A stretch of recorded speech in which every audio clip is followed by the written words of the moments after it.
Now, the generation gap when I was growing up was on full display, and I can understand why.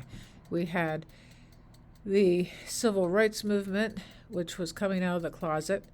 We had the Vietnam War, which really caused a lot of division, even though my family was opposed to the war.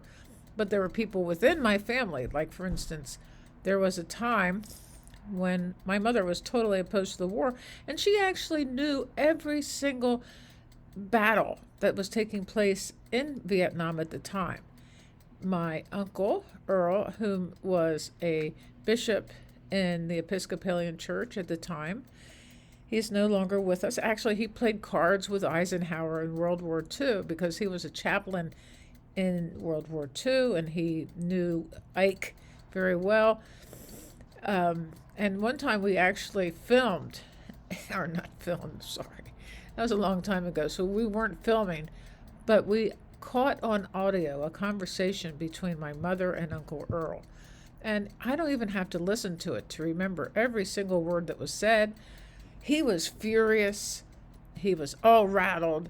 And she had just gotten up from a nap. She was calm, cool, collected. She was making her points about these generals in the Vietnam War and how they had basically were disrespecting the Vietnamese people. You know, we were killing a lot of people, not just the whatever enemy.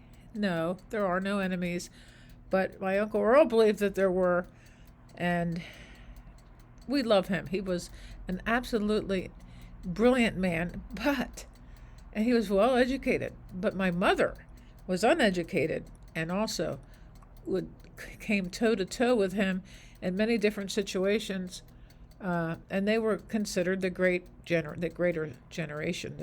generation. Because my uncle was a bishop in the Episcopalian Church, he often did not come across anybody who countered anything that he believed or anything that he said. Everybody believed that he had the ultimate knowledge because he was a bishop in the Episcopalian Church. The only person who ever went up against him to question his beliefs, to question his ideals, was my mother.